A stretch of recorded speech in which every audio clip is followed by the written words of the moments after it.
Дуже дякую, що прийшли. Наразі заключний тиждень проєкту МУХі. Це абревіатура з «Молоді українські художники». Цього року конкурс відбувається вже в 7-ме. І протягом наступних декількох днів відбудеться оголошення результатів конкурсу. Це відбудеться завтра. Також ще заплановано декілька лекцій з публічної програми та кураторська екскурсія Марини Щербенко. Я хочу представити учасників нашої панельної дискусії. Це Брайан Геттон, викладач і професор Джон Мурс University в Ліверпулі, а також Architectural Association в Лондоні. Марія Куліковська – це художниця та кураторка. Також це Рорі Макбет, викладач Джон Мурс University в Ліверпулі. Бейчью Гонкар, кураторка та соціальний підприємець. Катерина Філюк, кураторка. І Анастасія Платонова, культурна журналістка та арт-критикиня. Ми розпочнемо нашу дискусію, і основною темою якої буде виклики сучасного мистецтва. І я перейду також на англійську і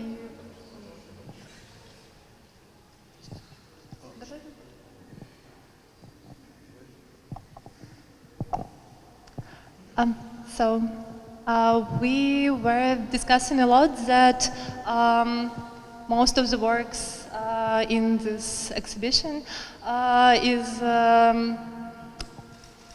sort of discovery on the territory of collective memory. And who can start with this topic right now? Can I receive the microphone? Maybe I will ask Anastasiya.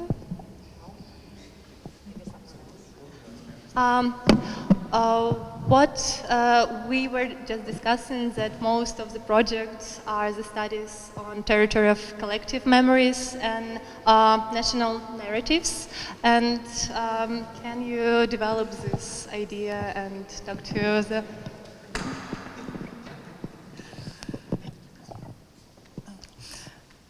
Good evening, everyone. I would probably start with a very brief comment, but it's a recent observation. I just participated in a conference in Porto, in Portugal, and while speaking with one of the colleagues there, and she visited Ukraine recently, she shared a comment with me that I found quite interesting.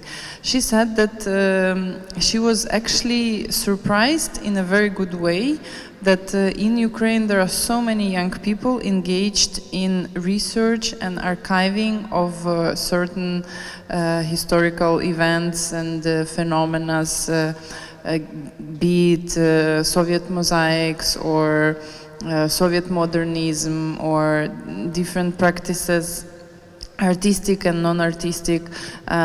And why for her that looked so weird? Because she, coming from Portugal, obviously country with very rich history, but also the country that remained more or less within the same geographical boundaries for 900 years, archiving practices is something that old people would, or like old academics would only engage with.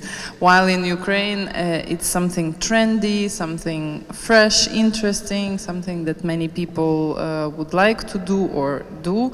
And this made me look, her comment made me look at this situation from a little bit different angle. And I think it's the answer is that we are a relatively young country where a lot of histories and memories were kind of put aside or forgotten, banished, etc., etc. So this interest it has a very maybe very simple explanation. I'm sure there are many others, but this is like the obvious one.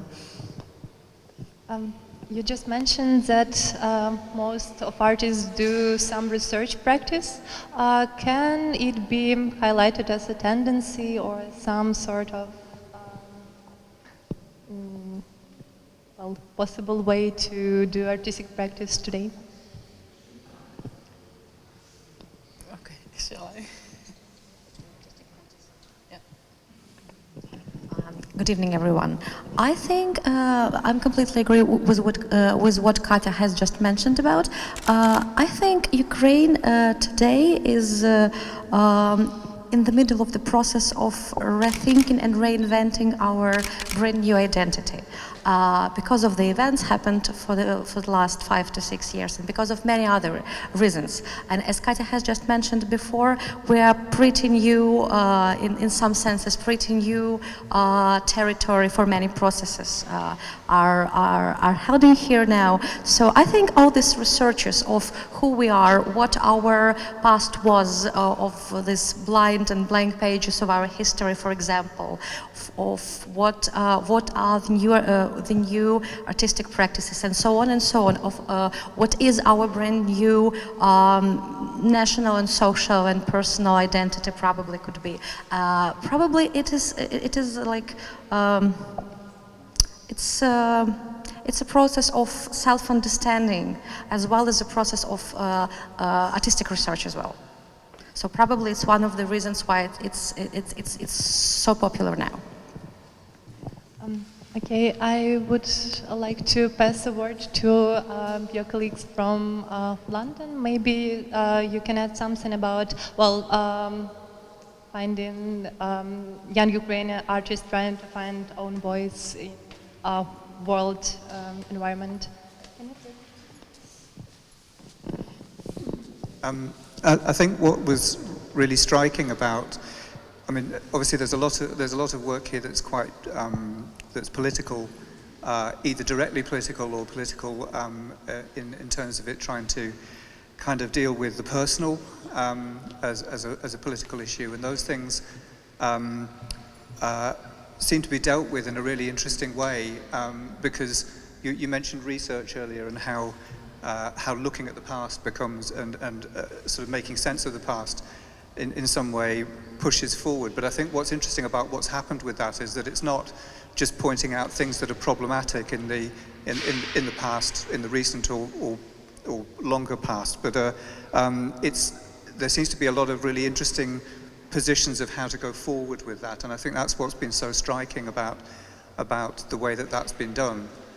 So there's lots of work that uses things like documentation. Obviously documentation is something that somehow relates to the past in some way, but the way that then posits a potential future, that these kind of, there are lots of voids, lots of holes, lots of empty things, lots of things that are no longer useful, that are being repurposed in some way, either conceptually or being repurposed actually by the way that the art's being made. So, example might be the carpets that are cut up, that these are holes that are made in carpets in order for them to start becoming another thing, talking another language, to start creating a new other future.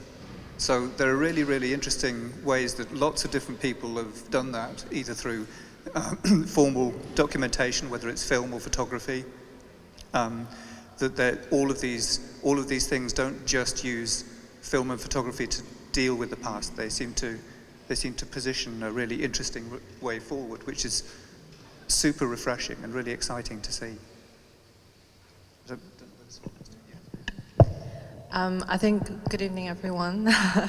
I think on the question of young artists, what I find interesting and what I found interesting throughout this trip, and we've had the chance to visit quite a few museums and art centers and obviously meet various artists, curators, archivists, etc., is this idea of, I think within a context like Ukraine, the history of contemporary art itself is quite young.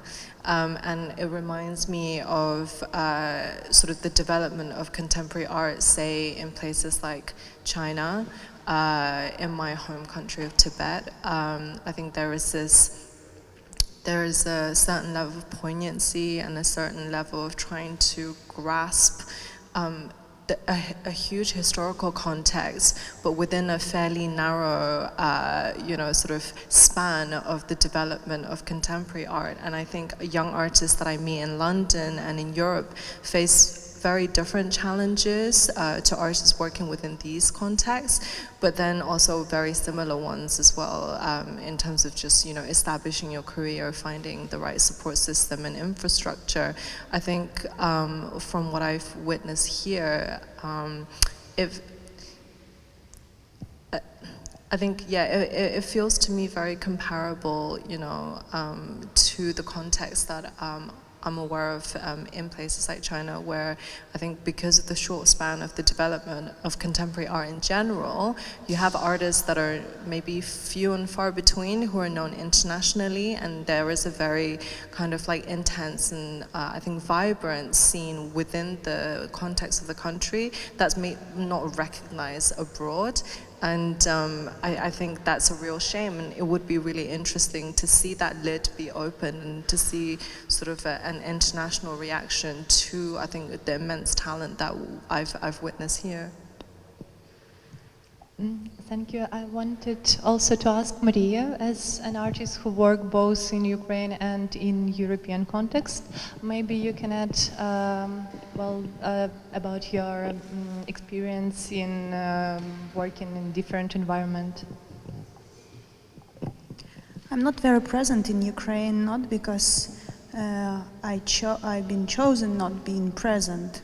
I'm not very welcome, I feel sometimes here, because my language, and it's quite different than what is popular now. So I don't know, I'm just going my own direction, and I'm doing my practice. It's always based on my own experience and my life and feelings. So I'm just like, sometimes I feel myself like blind. I'm just going how I feel, So I don't know. I cannot say anything how it is really here, and because also for last 6 years mostly, all my activities, if I done in Ukraine, it was mostly on the streets. So I never had any institution or I had very much often kind of like support. Just like, yeah, do it, but not like, institutional support, very designed, as we had yesterday, a kind of lecture from the commercial gallery in London, how it is, like you have dealer and all this kind of, things behind your shoulders. So, and if I'm working in Europe, it's mostly alternative or non-profit organizations, which is also very often run by other artists and kind of like, bit outside of the commercial side or very established, I would say. Yeah, so it's my experience. Brian, please let us know if you feel which difference you find between Ukrainian young artist methods and London or Britain or European? Well, as regards methods, I don't find a great deal of difference because techniques like video and computer digital manipulation are now international. But there are certainly thematic differences and differences of concern and subject matter. You began by asking about the historical perspective of this work. And the first of the lines of topics that I was suggested was the territory of collective memory, national narrative, community, and unifying procedures. Well, it seems to me, this is only my impression, that the changes in Ukraine in the last 20 years have been most effective at the level of individual lives. That is to say, things like the consumer society that Ukraine joins in becoming a capitalist country. It affects, you can see this in the fact that the streets are filled with cars, individually owned artifacts. The larger collective aspects of change, reflected for instance in the design of the city, urban structures seem to be much more slowly changing. And I think that my sense was that this is reflected in the work that I've seen. A great deal of the works that I saw in the competition certainly are concerned with social issues and historical issues. But a great many of them, perhaps the majority, are about how they reach individual lives, individual consciousness. And this question of individual orientation in a society which has become, I think, in some respects, unreliable, I think concerns many of these young artists, especially the very young, and works that concern themselves with the lives of young people. And so quite a lot of the issues that they're facing are to do with their own gender identity, for instance. The great issues of collective historical destiny, I think, are not quite so obviously present. Not even perhaps class issues. Some of the works that I've seen certainly reflect on the problematic heritage of the industrial social pattern of Soviet life, how certain cities and factories have become obsolete and closed down, and what happens to people's lives when that happens. But a great deal of other things are to do with the way that young people live in a world that is now internationally mediated on the computer screen, quite a different field.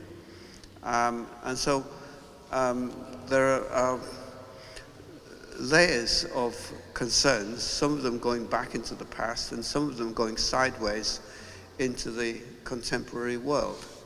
But they all seem to circulate around the problem of individual orientation in a changing world. Rorі, maybe you can add something? Yeah. No, and I think that's a really interesting point, and I think to pick up on what you said and what Maria said as well, I think they're very, very similar things, that actually what we've seen in this competition is people trusting themselves, people trusting to their vision of what they're experiencing, knowing that there's that as artists, trusting to that, they will be reflecting the stuff that's around them. That I think it's quite difficult for artists to think about their work in necessarily broad political terms or in social terms, but actually they're responding in a very real way to the things that are affecting them, even unconsciously.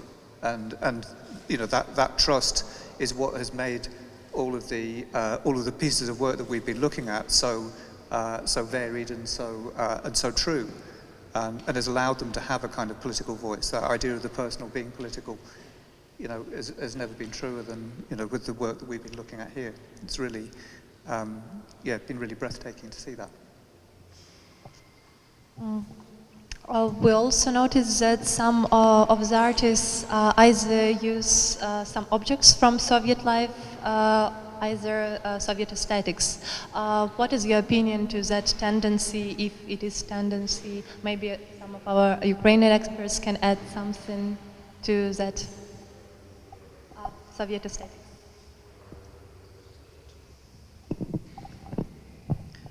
Well, hardly we can avoid this. Our material culture is, I don't know, 80%, maybe now less, but still is a Soviet culture.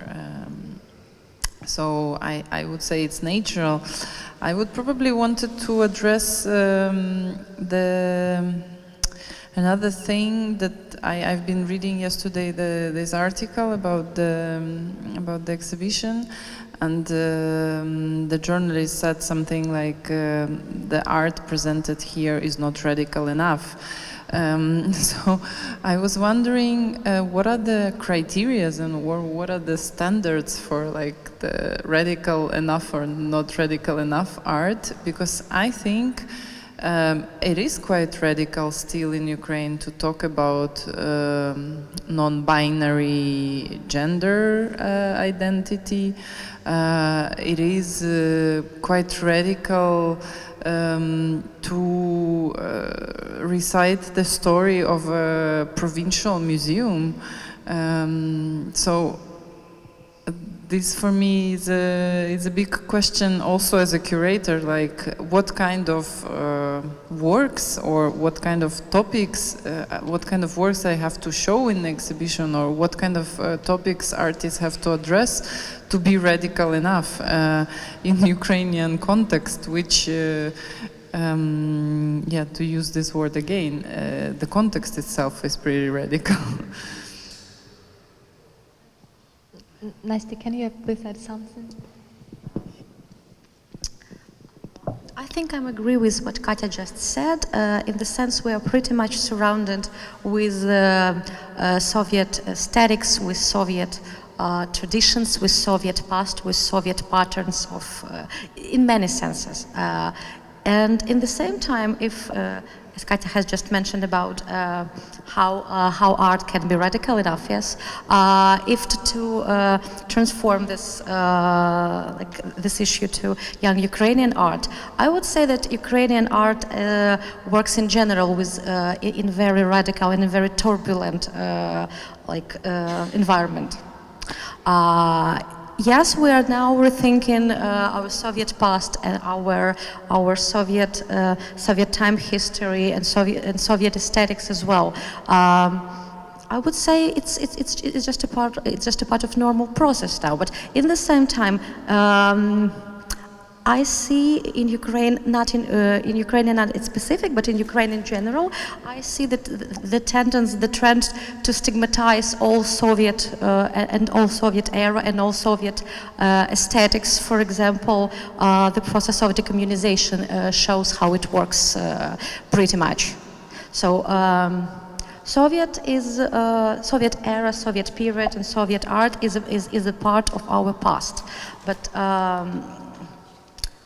Not everything Soviet is bad in general, so I would pretty much make a difference. But yes, a lot of young Ukrainian artists rethinks that period and that aesthetics as well. So it's just the way life goes. Yes, and continuing the topic about radical art, we can see that some projects are really time-based. And is it possible that time-based art can be radical, or it's more evolutionary way? Maybe someone can tell something about time-based component of some of the projects. Time-based, yes.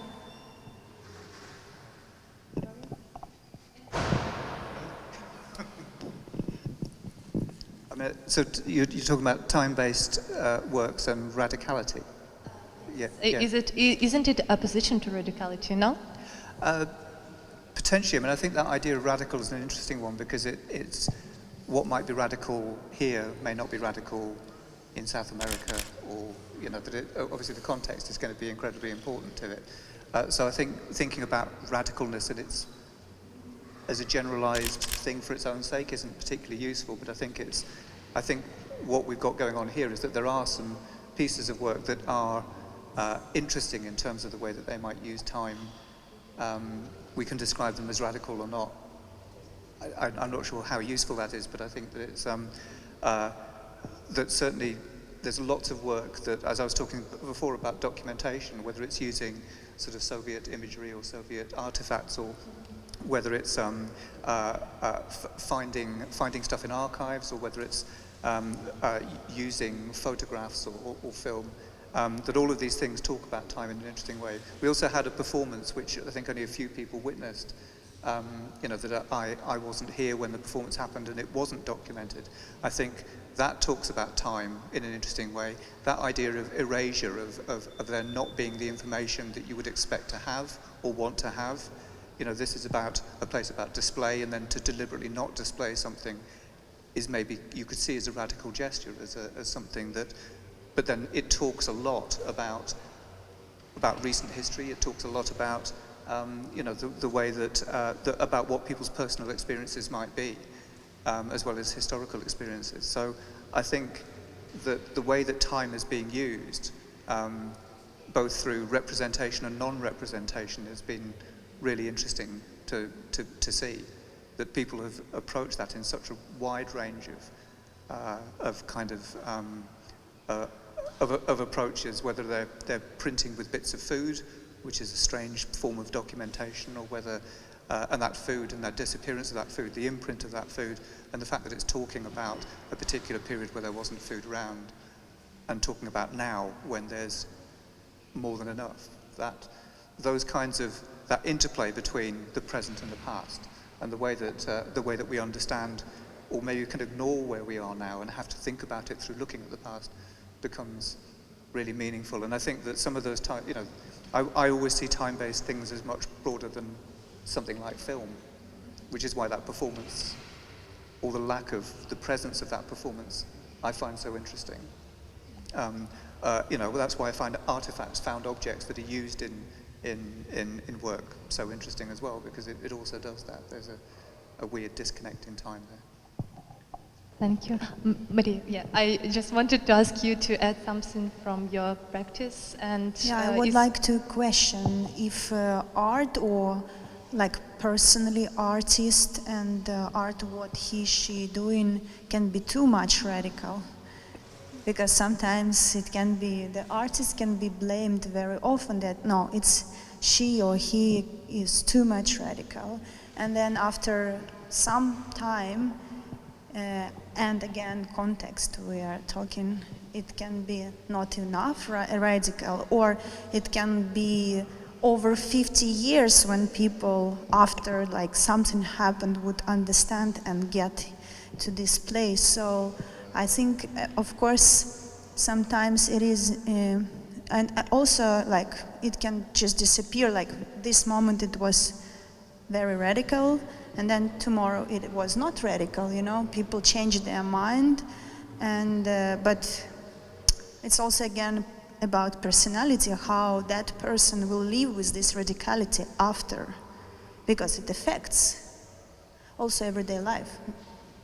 Maria, I have an additional question to you about process. As does it become an important component of your works, of your practice as well?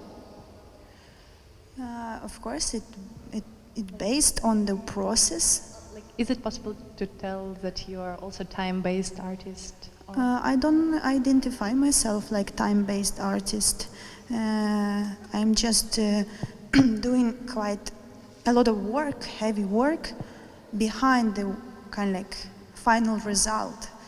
And it's invisible work, and it is important for me. And also, like when I have final result, if I'm talking about, let's say, performative sculpture, I leave this performative sculpture, and it lives by its life, because I choose the material what will be never kind of like last forever. It's like opposite around, but maybe I will change my mind tomorrow and I will start to use bronze, or I don't know, but it's still a process also, because I'm doing casts of my body and it's not actually sculpturing.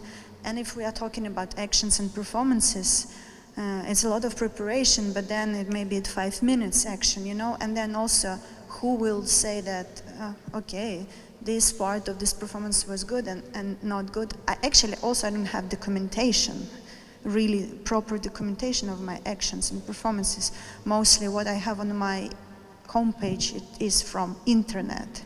So it is reaction of someone else.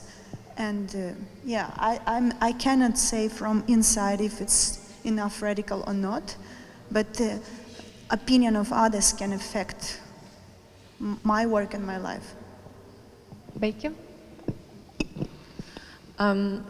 I find this journalist really interesting with their comment on it not being radical enough. I wonder if they think that radicalism is the pursuit of art and artists. I don't think that that is the golden standard for good art or artists in general.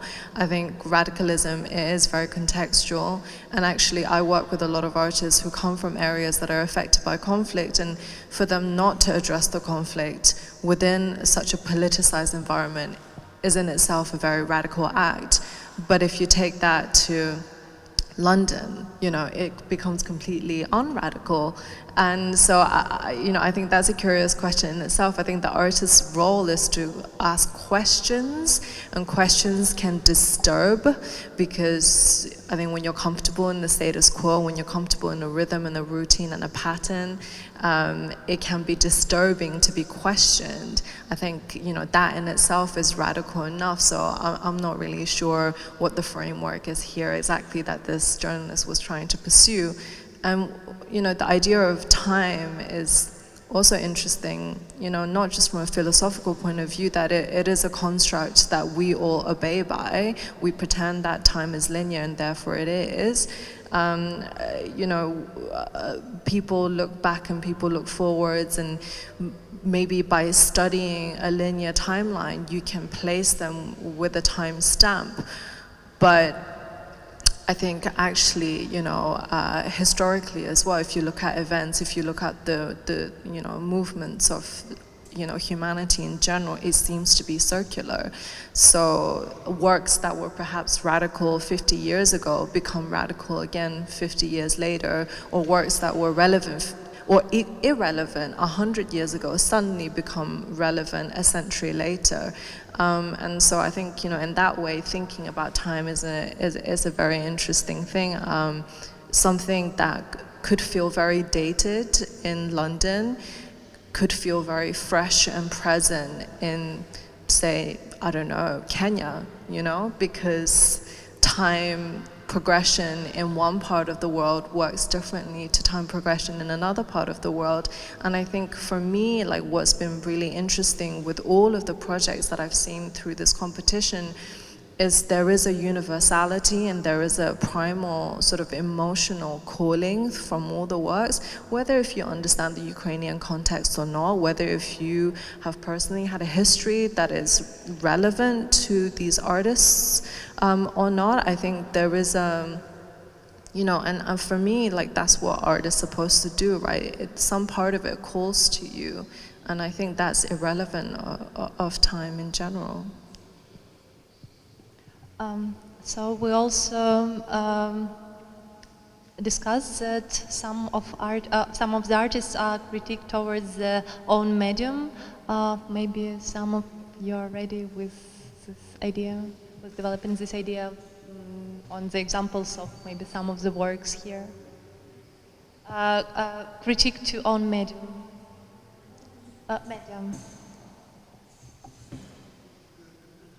Brian?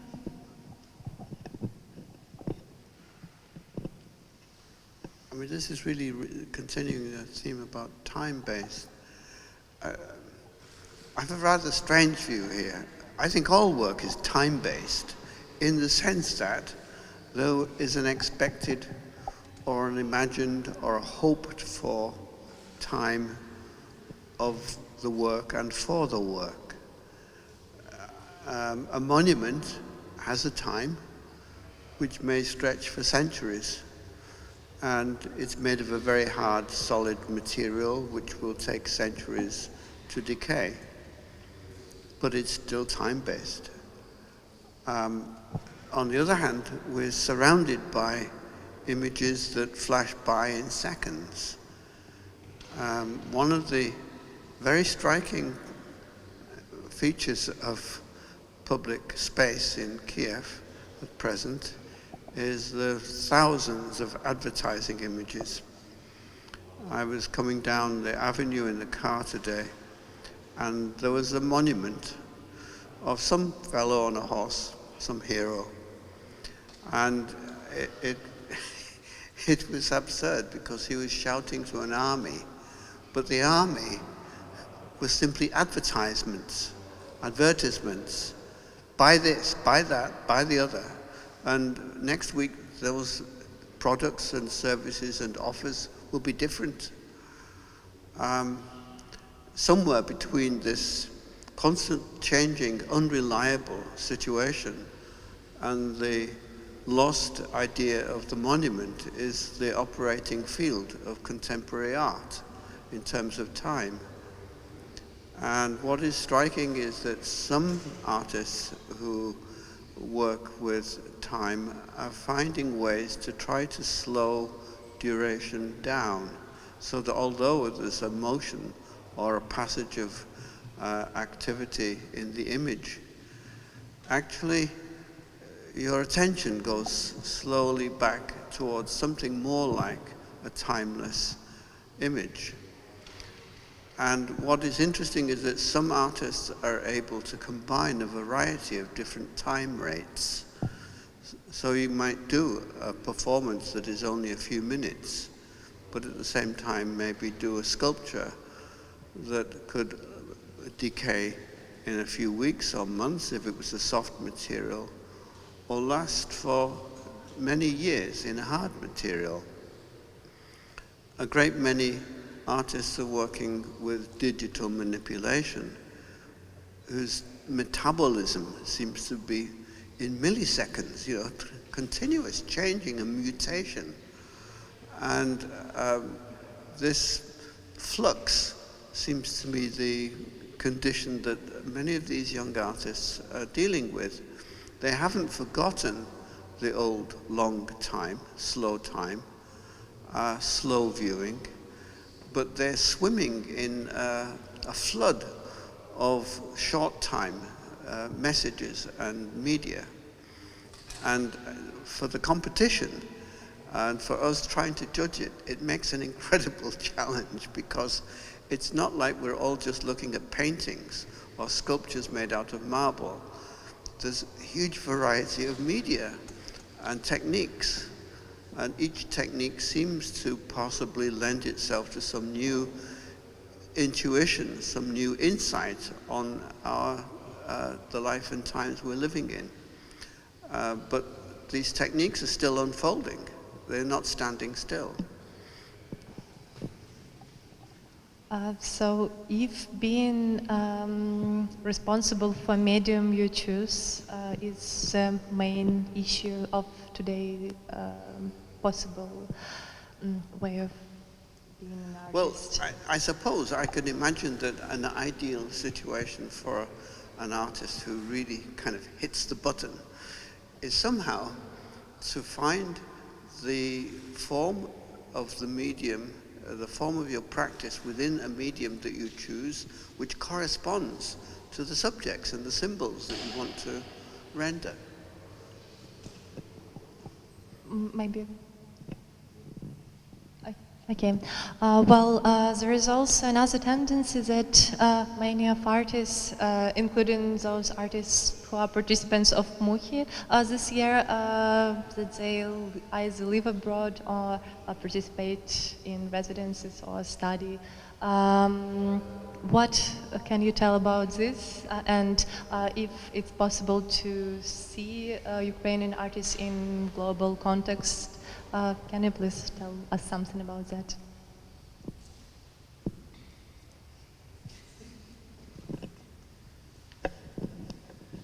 I can say, dividing my time between Ukraine and Italy, that Ukrainian presence in Europe at least is still very minimal. And for many reasons, I would say more for infrastructural reasons, because of the fact that we not part of the European Union, we probably don't have access to that many grant programs, although the situation is getting better and better, because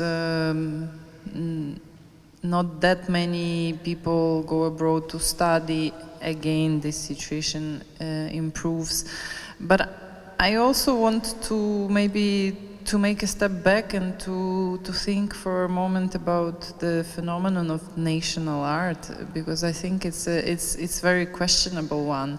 I mean, of course, being from a certain country, we talk about Ukrainian art, British art, Italian art, but then at the end of the day, there are artists like dispersed all over the globe.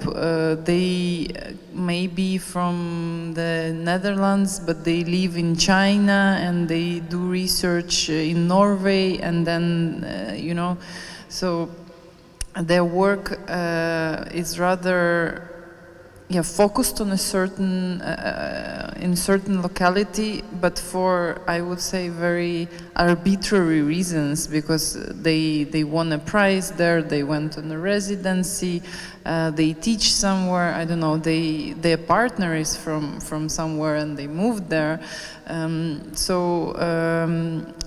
I hope that the Ukrainian art scene will become more and more part of this circle, international circle, traveling and maybe being free in choosing the location where they want to work or where they want to live.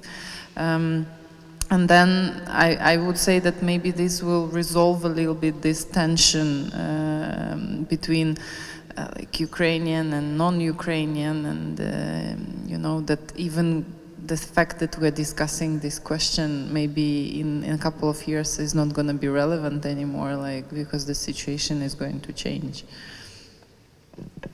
I'd like to add a bit, because to me it's a very interesting issue to discuss. From one hand, I completely agree with what Katya just said about that Ukrainian art is still not very visible internationally.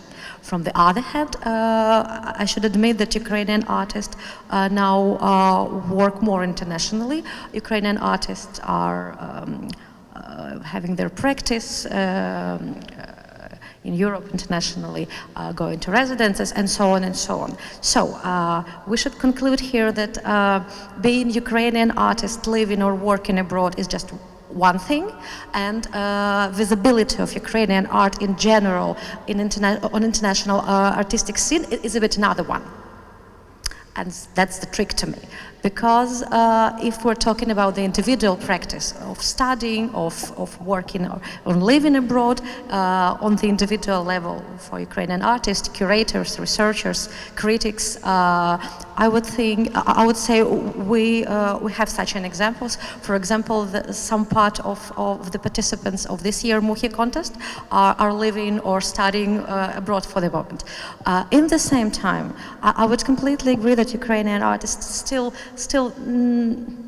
not very visible internationally because of the long list of reasons we can discuss for ages here.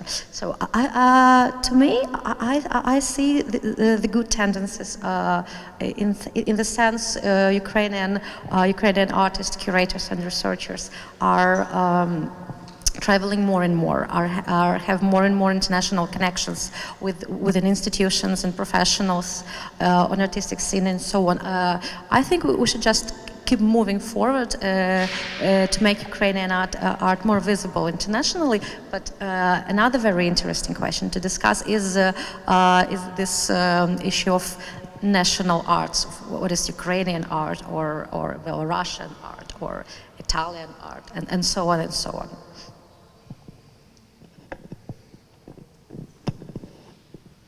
I think this idea of national art is, like you say, a really interesting and strange topic to talk about. And I think it's one to do with ownership, that quite often a country will try and take ownership of its artists, and that's where the problem starts. Whereas artists need to take ownership of where they're from and be true to that. And I think that's kind of, you know, a lot of what I was talking about before that I'm seeing in the work that I'm seeing here in the competition is that there is this ownership of experience and where people are from. That doesn't make it Ukrainian art, or doesn't make it that there's some kind of national ownership of those individuals and what they produce. But I think there's a tendency for that to happen when you look at something like the Venice Biennale and you have a series of different pavilions that are purporting to be in a competition with each other, it becomes quite problematic.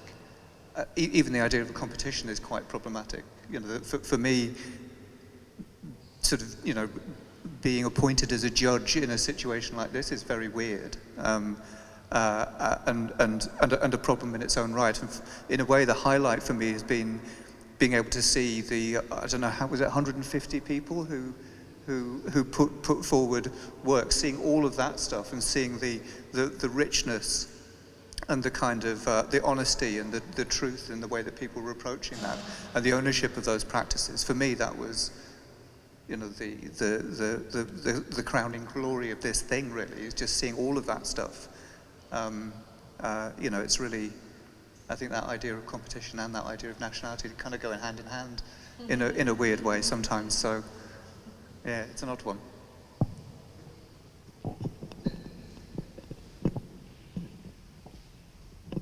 I mean, I think it's impossible to discuss these kinds of issues without at least mentioning the problem of the market. 160 artists we saw. I'm just amazed at how they managed to survive. After all, if there's such a small art market and there's so little state sponsorship and only a few private institutions, how exactly are these artists living? It is astonishing that they find the motivation to continue and to do it. And this in itself is a phenomenon which we take for granted, but which I think is an object of wonder. And I think if you're going to ask a question about the health of a national culture, that surely should be considered, that it is at least a symptom of health that there are so many young artists still courageously trying to do things. I took part in a conference about theory and criticism last year, about architecture really, but I said in my speech that it's very good to understand issues in theory and criticism, but we should understand that to do anything requires courage.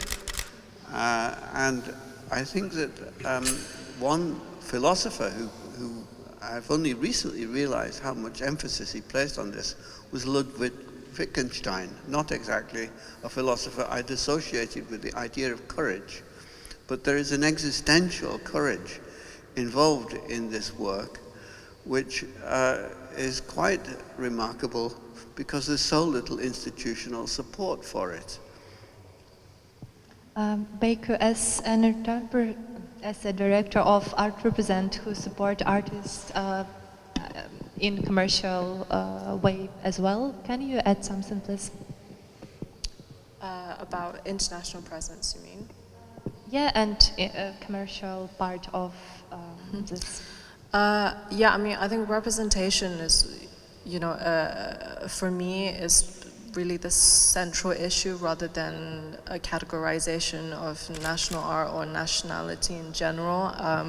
Usually when I introduce an artist who is in, you know, our community, I always say this person's name is, they happen to be from, and this latter is a context, you know, and they live in. So the context perhaps can give the audience a sense of, you know, their artwork and to understand their sort of practice, but the person stands as him, her, themselves, as an individual. And I think when it comes to representation in the market, you know, the art market is a commercial market.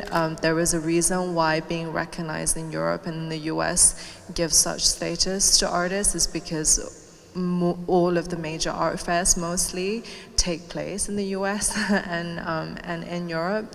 But I think there is a shift now, you know, with the economic development in other regions of the world, bringing forth individuals and institutions that then have the monetary capacity to take an interest in fostering the growth of contemporary art in these regions have now started to steer, you know, sort of slightly away from a Euro-US centric market to looking at, you know, places in South America, in the Middle East, you know, across the continent of Africa, driven by specific countries, and then looking at Asia. And I feel like hopefully that in a way is stirring the pot a little bit so that we can start seeing artists who are working wherever but happen to be Ukrainian represent themselves or be represented in these sort of market hubs, and then hopefully see,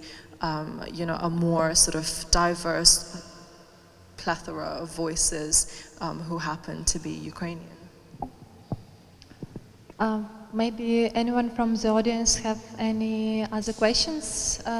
Чи є в когось питання до експертів?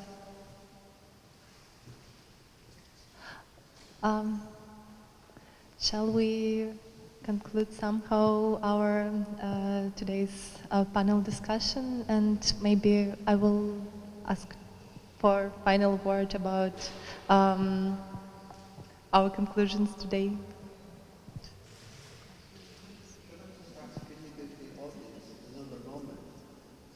Yeah.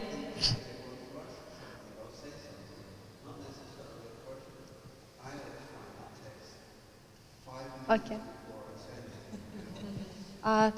Підкажіть, будь ласка, чи є в когось питання до наших експертів? Я нагадаю, що тут є куратори, засновниці проєктів та художники, художниці. Тоді дуже дякую. І я переклад. У нас є переклад. Можна українською, російською, як зручніше. Can you please?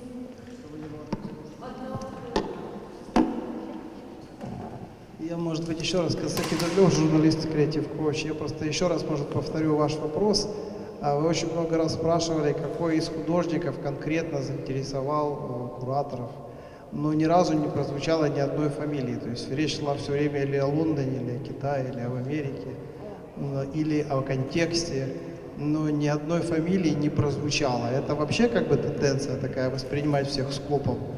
Или все-таки ни один из представленных победителей или вот финалистов не поразил их воображение?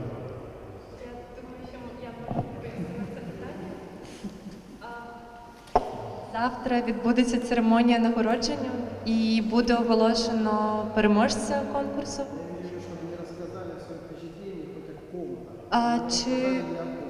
Добре. If anyone can share the impressions of any of specific project, if it's possible to speak that way. I mean, I've mentioned one or two pieces of work very specifically and felt a little guilty about only mentioning one or two. I think it's always quite difficult in these situations. The stuff's been so interesting to look at that we've been talking slightly generically about things because we have been trying to sort of unpick things that, you know, tendencies that we've seen in the work. So, you know, I've mentioned the carpet piece and the performance that wasn't there very specifically. I've got a big list of people who I could talk about in detail if you really want me to. But, you know, I think that in a way what I was saying before about this idea of choosing winners or even shortlists is problematic. That for me, seeing everyone who entered the competition was that in itself is really interesting. And I find personally that there's a difficulty in picking out particular things because there's so much to say about each individual artist. There's a huge amount. You know, we've had long discussions between ourselves in a meeting downstairs, but also over the last couple of days when we've been sort of sat at dinner, when we've been in the car, when we've been visiting various different places, we've been talking about nothing but the impact that individual artists and what they're doing. I'm not quite sure this is necessarily the right forum picking particular ones. For me anyway, I find that quite hard to do. So all I can do is apologise that I didn't pick one, but there's so much there to talk about, and so I'm even reticent now to kind of go through my list and pick one, because it'll feel a little like. I think it's important to say that the distance between the best artists and the worst artists in the range that we present is actually quite small. Sure, we picked 12 shortlists. Sure, we picked 3 winners. But it's like the difference between scoring 99% and 90%. You know, frankly, it's the phenomenon as a whole which is really admirable. Anyone can add something? Maybe Maria, maybe I will ask you to add something, because you many years ago were a participant of МУХі, and now you are one of experts and you're in jury. So share your experience, please, with us, because now.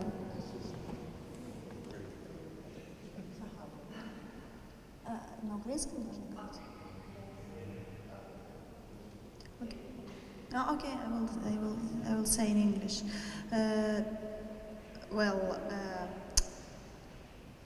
Mostly 10 years ago, 9 years ago, I don't remember that there was any kind of like panel discussions and the international jury. It was based on local jury actually.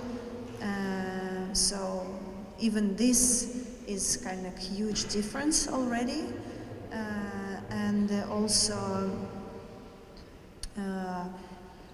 it was an absolutely different space. It was not museum. It was the exhibition placed in Institute of Problems of Contemporary Art, which is kind of like look like this space, this main hall. So it was very problematic in a way space to place artworks, and of course I don't know how the selection was that time. And now being from inside, I would say that actually it was a very difficult job, I would say, simply because it was a lot of applications, and personally I gave high marks to many of artists who didn't get into shortlist. Because also I was thinking that maybe somehow it will be 20 or 30, maybe 40 artists who will be selected, you know. So yeah, like Brian just mentioned that it was like just like few percentage or even maybe some parts of the percentage difference, and some of artists I know what they are doing, I know them personally, or sometimes I know them personally but I don't know what they are doing, and for me it was very curious to see what they are doing actually, because I know them as friends or like just people, you know. So it was interesting, but as an artist I would love to give more high marks to everyone and more winners, or maybe not even winners, but just give more resources to give, you know, away. In 19th century Paris, the salon had, I think, hundreds of artists, and then there was the Salon d'Art Refusé, and they had the best artists.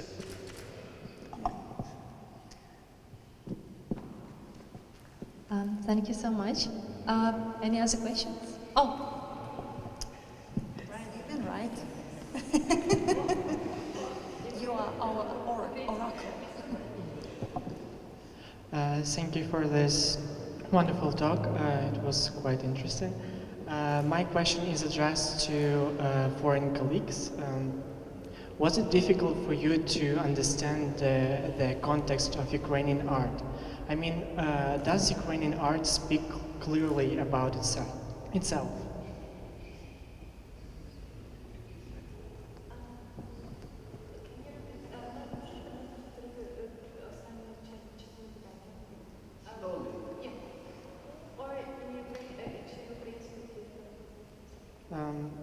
does Ukrainian art speak clearly about itself?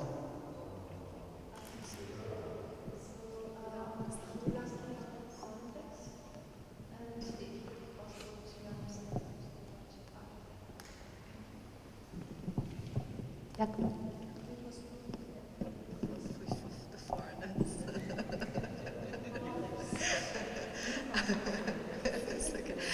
Thank you for the question. Yeah, I think we were also discussing this. I was discussing it today with one of my colleagues that I think is actually a great thing to do, to have a mixed panelist of jurors and judges. Both, you know, people who understand the context, people who know the artist, the history of the artist, but also people who perhaps don't know the artist personally or who are not as familiar with the context. And for me, you know, what I said earlier stands true, that although I am not embedded in the art scene here and I'm not, you know, from Ukraine, a lot of the artwork spoke to me on an emotional level about other things. I mean, my personal history is very, very different, but I could see parts of my childhood reflected in some of the artworks. I could see parts of how I felt about my personal identity reflected in the works. And I think it goes back to what we were saying earlier, you know, is that the artist as an agent, you know, you are a distillation of everything that has informed you, and your work will obviously be inherently related to your context, but at the heart of it is, you know, sort of like the expression of that person in a more sort of a horizontal way. And I think it both taught me a lot about Ukraine and contemporary Ukrainian art, but it also spoke to me and stood for itself individually because of the universality of the work and the strength of the artist's practice. At least that was how I felt. And it was, yeah, it was an amazing process actually to go through all of the applications. Yeah, I think I'll back that up. I think that that I don't need to have a context to understand the work. I think what happens is that because these artists have been true to a whole bunch of experiences, I'm able to relate to those experiences even though I've not experienced the actual things. So whether those things might be to do with gay culture or to do with gender, looking at gender in a particular way, or whether it's to do with Ukrainian history, what those things do is they talk to me through a series of mechanisms that allow me to understand it. So I come away enriched, I come away learning about things, and just seeing them from a viewpoint that in the context that I'm used to, I can be quite lazy at looking at. So for me, it's an incredibly enriching experience and an experience whereby I learn. But I think it's testament to the way that these artists are trusting themselves and their experiences that allows that to happen. Oh, I just wanted to really quickly add something, which is that, you know, I think a lot of people outside of Ukraine know Ukraine, but only through a very specific lens. I mean, I think we all know what is being repeated constantly on CNN, on the BBC right now, right? And that's all, I think that's what a lot of people think when they think about Ukraine, because that's what you see. But I think that's the amazing thing about the artworks, is that, you know, it puts things into context and it adds, a deeper and a richer element to what we think we know. It creates a more dynamic representation, and that is really, really crucial.